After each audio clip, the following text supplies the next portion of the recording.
எல்லாருக்கும் வணக்கம். Welcome back to Mallika Narayanan YouTube channel. இன்றைக்கி நம்ம என்ன பார்க்க போகிறோன்னா அரிசி பாயசம் எப்படி செய்யுதுன்னு அதுக்கு தேவையான பொருட்கள். அரிசி பாயசம் தேவையான பொருட்கள் வந்து அரிசி, பச்சரிசி, நான் நொய் எடுத்துருக்கேங்க, சிறு நொய் மாதிரி. புல் அரிசியும் போட்டுக்கலாம். பாருங்க எப்படி இருக்கு நொய். இது நொய் அரிசின்னு சொல்லுவோம் நாங்கள். அதுதான் நல்லாயிருக்கும் பாயசத்துக்கு, அது வச்சுருக்கேன். அரிசி ஒரு கப் எடுத்துருக்கேன். 3/4 கப் வெல்லம், முந்திரி, திராட்சை, நெய், உப்பு, ஏலக்காய், 2 கப்பு தண்ணி, 3 கப்பு பால். இப்போ வாங்க எப்படி செய்யுதுன்னு பார்க்கலாம். இந்த மாதிரி பாத்திரம் வச்சுருக்கேங்க. அதில் வந்து 2 கப்பு தண்ணி ஊற்றுறேன்.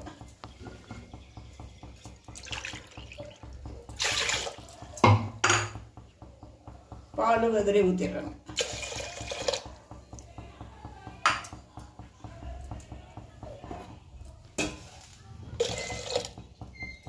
கொதிக்கணுங்க.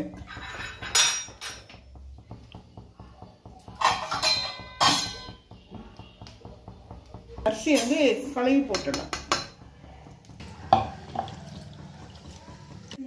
இந்த வெள்ளத்துல வந்து மண் இருக்குங்க, அதனால கொஞ்சம் தண்ணி ஊற்றி காய்ச்சிக்கலாங்க. ஒரு 1/4 கப் ஊற்றலாம். வெள்ளம் முழுகிற அளவு ஊற்றினா போதும். இதில் அரிசி போடுறேன். அரிசி போட்டு சீக்கிரம் வெந்துருங்க, நல்லாவும் இருக்கும் பாயசம்.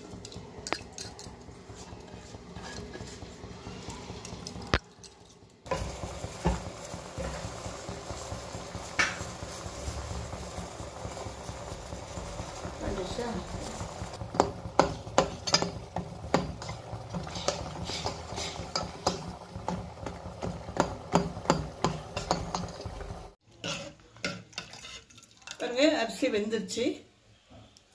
இப்போ வந்து வெல்லம், இது வந்து குக்கரில் செய்யக்கூடாதுங்க. இது மாதிரி டேஸ்கல் செஞ்சால் தான் டேஸ்ட்டாக வரும்.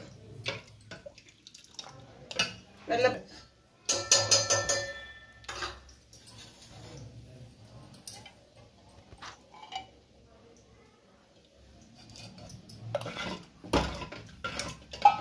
உப்பு போடணுங்க, அப்போதான் ஸ்வீட் உரைக்கும். கொஞ்சம் உப்பு.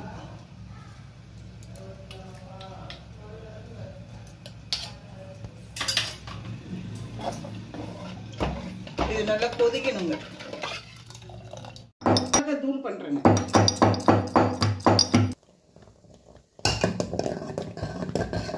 இப்படி கலக்கி விட்டுனே இருக்கணுங்க, அரிசி அடி பிடிச்சிடும்.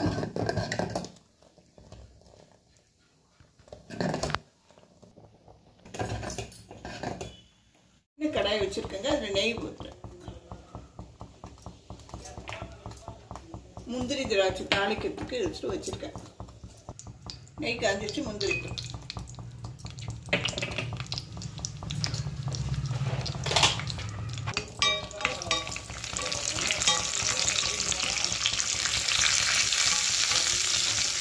திராட்சை போட்டுங்க.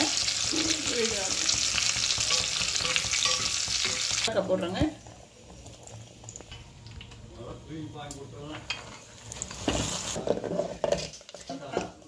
இப்போ வந்து முந்திரி திராட்சை போட்டு தாளிச்சிட்டுங்க. இல்லை பாயசம் ரெடிங்க.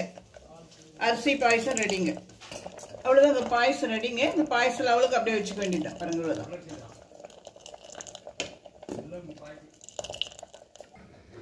அவ்வளோதான் நம்மளோட அரிசி பாயசம் ரெடி. மறக்காமல் லைக், ஷேர், சப்ஸ்கிரைப் பண்ணுங்க.